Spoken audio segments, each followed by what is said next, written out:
হে everyone, কেমন আছো সবাই? আশা করি ভালো আছো আর সবাই নিশ্চয়ই রথের মেলাতে গিয়েছো। আর এই দেখো, আমি দুপুরবেলা আশ্রমে গিয়েছিলাম, এখানে রথ সাজানো হচ্ছিল, তো সেটাই দেখতে গিয়েছিলাম। প্রথমে প্রচুর বৃষ্টি হচ্ছিল বলে যেতে ইচ্ছা করছিল না, কিন্তু আমার মা জোর করে নিয়ে গেল।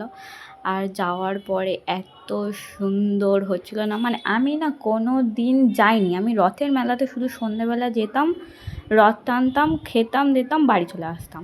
কিন্তু এরকম রথ সাজানো বা এরকম পূজাটা না আমি কোনো দিন দেখিনি। এত সুন্দর করে পূজা হচ্ছে, মানে আমার বলতেও খুব খারাপ লাগছে, আমি একটা সনাতনী মেয়ে হয়ে এরকম পূজা দেখিনি। যাই হোক, তো এবছর মা বলল যে চল একটু দেখে আসি।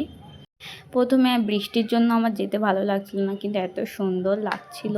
তো তারপরে আমরা প্রসাদ গ্রহণ করতে বসে গিয়েছি। তো আমি ভেবেছিলাম যে হয়তো খিচুড়ি টিচুড়ি দেবে, নর্মালি প্রসাদ হিসাবে তো ওগুলোই দেয়। তারপরে দেখলাম ভাত, এটা হলো কুমড়ো আলুর ছক্কা, যেটাকে আমরা ছক্কা বলি, ওরা ল্যাবড়া বলে। তারপরে ডাল দিয়েছিল।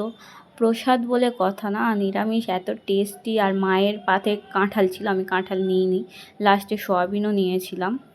তারপরে এটা হলো বিকালবেলা, যখন রথ বার হচ্ছে, দেখো কি সুন্দর রাস্তা ঝাঁট দিচ্ছে, আমি এটাও কোনো দিন দেখিনি। মানে আমি এমন একটা মেয়ে, শুধু যেতাম, খেতাম, আর বাড়ি চলে আসতাম। আমি এই প্রথম মার সাথে গিয়ে এরকম প্রসাদ দিচ্ছে, ওই যে আমার মা, বাবা, ভাই দাঁড়িয়ে আছে, এরকম ঝাঁট দিচ্ছে, এরকম নাচছে, এটা আমি এই প্রথম দেখলাম। সবসময় যেতাম 8:30 9টার সময় যেতাম, রথের দড়ি ধরে টানতাম আর খেয়ে বাড়ি চলে আসতাম। আর এটা দেখো, একটা পুচকে রথ বানিয়েছে, খুব সুন্দর হয়েছে। মানে এই রথটা আমার কাছে বেস্ট, এত সুন্দর রথ।